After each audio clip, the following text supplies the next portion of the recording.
Have you ever fallen for someone without ever telling them?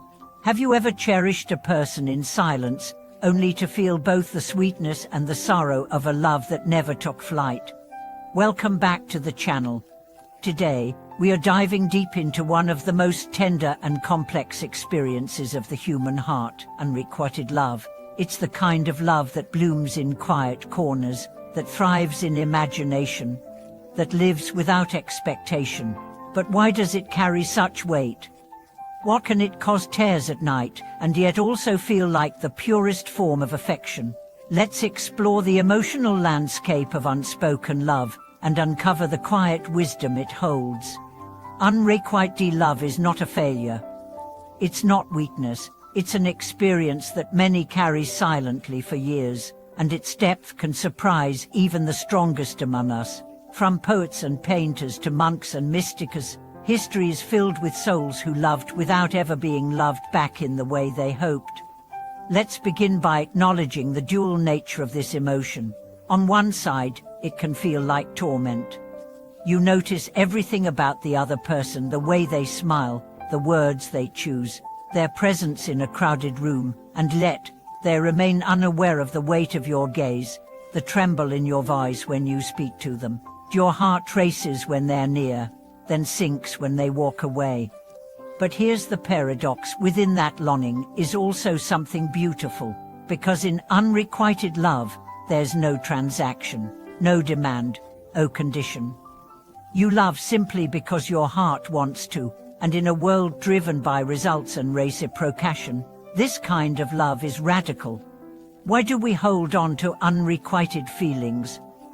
One reason is that they allow us to explore the landscape of our own heart. Without the need to impress, we start to reflect inward. We write poems we never share. We daydream of conversations we'll never have. We imagine a connection that feels real, even if it only lives in silence. This internal exploration can reveal parts of ourselves we didn't know existed. There's a young man named Ethan who once confessed that he loved his best friend for years without saying a word.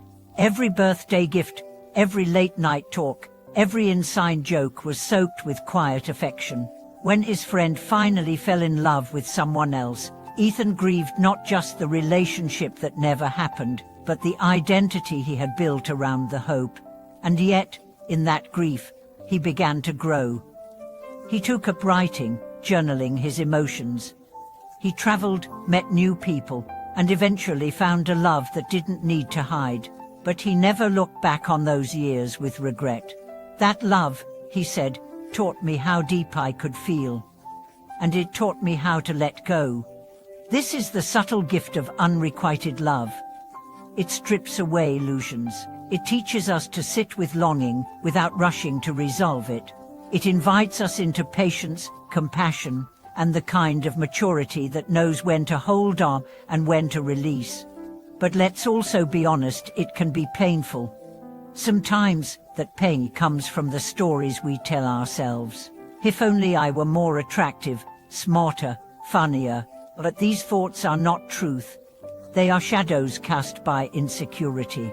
The reality is, unrequited love is not a reflection of your worth, it's simply a mismatch of timing, emotion, or circumstance.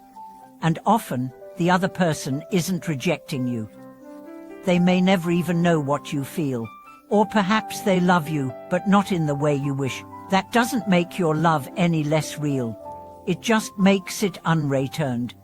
In spiritual traditions, especially in Buddhism, unrequited love can be seen as a teacher. It confronts the ego, our need to be chosen, affirmed, validated.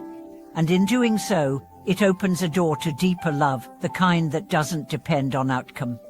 This is what the mystics mean when they speak of divine longing, the ache for something greater than this world can give. Unrequited love can become a mirror of that longing, pointing us not to the one we love, but to the love itself. It becomes a meditation, a sacred fire. A woman named Lena shared that she loved someone from afar for nearly a decade. He was a classmate who later moved abroad. They never dated, never kissed, never even spoke deeply. And yet, in her heart, he was a constant presence. Over the years, she used that love as a compass.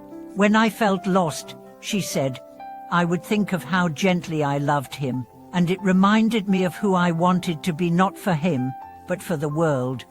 That's the secret most people miss. Unrequited love isn't about the other person. It's about you, about how deeply you can feel, about the courage to carry beauty in silence, about the strength to be vulnerable, even if no one sees it. In practical terms, though, how do we live with this kind of love? First, honor it. Don't rush to suppress or move on. Give yourself time to feel, write, reflect, cry if needed. Love is not meant to be sterilized. Second, share it but wisely. If you feel it's safe and appropriate, let the person know, not to win them over, but to release your truth. And if you can't or don't want to share, that's okay too. Speak it to the stars, to your journal, to the mirror. Third, transform it. Use that energy to create, to serve, to grow. Channel your longing into what? Kindness, activism. Let it ripple outward. The love you hold can heal more than just your heart. It can touch the world. Because the softest voice within, the one that speaks through unspoken love, is often the voice of your truest self. There's an ancient belief that every love we carry, spoken or silent, returned or unrequited, shapes our soul in its own unique way. It carves the contours of our empathy. It stretches the walls of our heart. It teaches us how to hold beauty without possessing it. And in the case of unrequited love, it offers a paradoxical bliss, the opportunity to love freely, without agenda, without control, without needing to be seen. Let's revisit the emotion itself. At its core, unrequited love is about longing. Longing is often mistaken for suffering, but if we look closely, longing is a sign of life.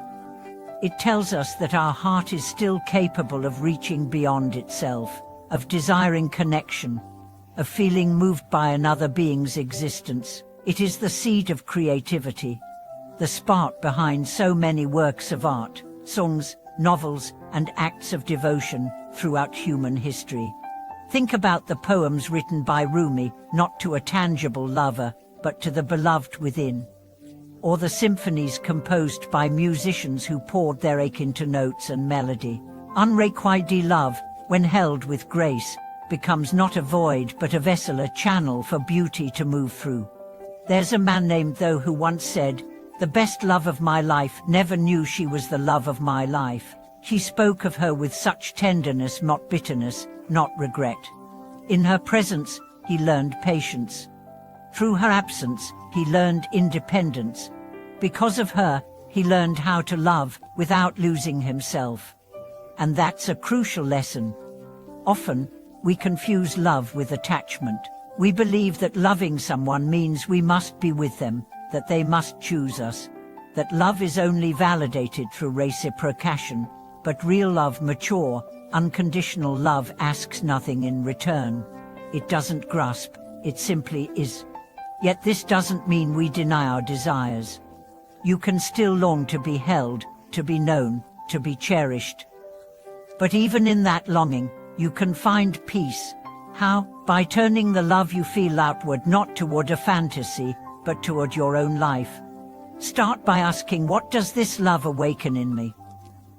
Does it remind me of the kind of person I want to be? Does it inspire me to live more fully, more gently, more courageously? Let the answer guide your next steps. Maybe you take up a new creative pursuit. Maybe you spend more time in nature. Maybe you pour your love into friendships, into service, into healing old wounds. Sometimes, unrequited love shows us what we are really seeking. Not the person themselves, but the feeling they evoke in us. A sense of inspiration, a feeling of being alive, a vision of who we might become. When we realize this, we stop idealizing the person, we stop projecting fantasies, and we begin to anchor ourselves in reality, not a bitter reality, but a grounded one. one where we can appreciate beauty without needing to possess it. Let's also speak about closure.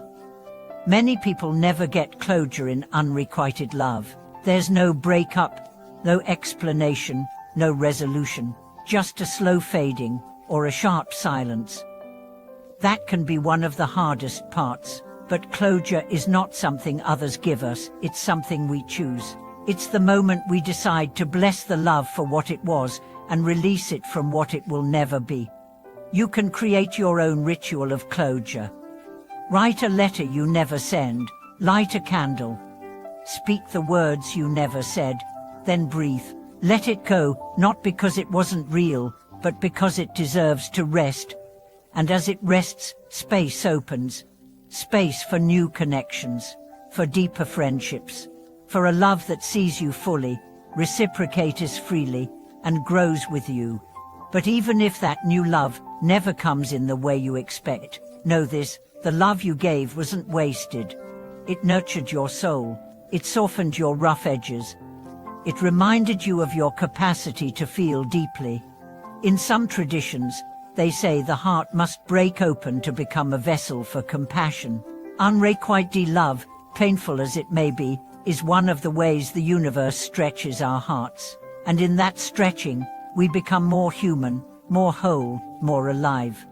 So the next time you feel that familiar ache, that bittersweet pang when you hear their name, see their face, or remember what could have been, place your hand on your heart and whisper, "Thank you for this love. Thank you for this lesson. Thank you for showing me who I am." Let it be a blessing, not a burden. Thank you for watching this video. If you've ever loved in silence, if your heart has held more than your words could carry, know that your story matters. Share your experience below, your reflections, your poetry, your questions. This is a space of tenderness and truth, and remember to like, subscribe, and turn on notifications so we can continue exploring the beauty and complexity of love, one breath, one story, one heart at a time.